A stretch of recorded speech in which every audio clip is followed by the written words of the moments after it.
முத்துப்பாண்டின்றவரோட ஒய்ஃப்க்கு திடீர்னு பிரசவ வலி வந்துருது. அவங்க ஊர்ல பஸ் வசதி கிடையாது. அவங்களோட ஹாஸ்பிட்டல் 18 கிலோமீட்டர் தொலைவு தாண்டி தான் இருக்கும். அவர் எப்படியோ ஒரு வழியா சைக்கிள்ல அவங்கள ஹாஸ்பிட்டலுக்கு கூட்டு வந்துடுறாரு. ஹாஸ்பிட்டல் கூட்டு போய் சேர்த்த கொஞ்ச நேரத்திலேயே அவங்களுக்கு ஒரு அழகான பெண் குழந்தையும் பிறந்துருது. அவரோட குழந்தையோட அந்த கிராமத்துல அவரோட வாழ்க்கை ரொம்பவும் சந்தோஷமா போயிட்டு இருக்கு. ஒரு நாள் அவங்க கிராமத்துல பயங்கர இடியோட ஜோனு மழை பெஞ்சிட்டு இருக்கு.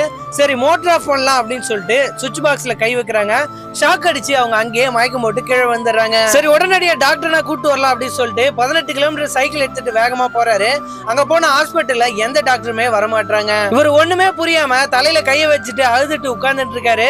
இவங்களுக்கு ஆல்ரெடி பிரசவம் பார்த்த நர்ஸ் வாங்க நான் கூட வரேன் என்னன்னு சொல்லிட்டு பாக்கலாம் அப்படின்னு சொல்லிட்டு கூட வராங்க. பார்த்தா அவங்க போறதுக்குள்ளாரியே அவங்க இறந்து போயிடுறாங்க. அந்த டைம் அப்பாவை பார்த்த அந்த பொண்ணு, அப்பா இங்க பாருப்பா அம்மா இறந்துட்டாங்க அப்படின்னு சொல்லி ரொம்ப கஷ்டப்பட்டு கதறி அழ ஆரம்பிக்கிறா. அன்னைக்கான இறுதி சடங்க ஒரு வழியா முடிச்சிடுறாங்க. மறுநாள்ல இருந்து அந்த பொண்ணு அவங்க அம்மா செஞ்ச வேலைய இவ செய்ய ஆரம்பிக்கிறா. இது பாக்குற அவங்க அப்பா, அம்மா நீ படிச்சு பெரிய டாக்டர் ஆகணும், அந்த வீட்டு வேலை எல்லாம் செய்யாத, வீட்டு வேலையெல்லாம் நான் பாத்துக்கிறேன் அப்படின்னு சொல்லிட்டு அந்த குழந்தை கூட்டு போயிட்டு ஸ்கூல்ல விடுறாரு.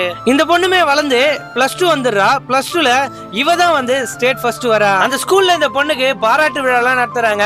அவங்க அப்பா இந்த பொண்ணை டாக்டர் படிக்க வைக்கணும் அப்படின்னு நினைக்கிறாரு.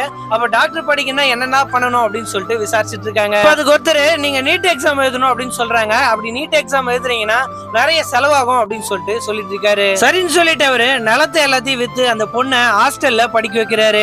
திடீர்னு ஒரு நாள் போலீஸ் உங்க பொண்ணை காணோம் அப்படின்னு சொல்லிட்டு சொல்றாங்க.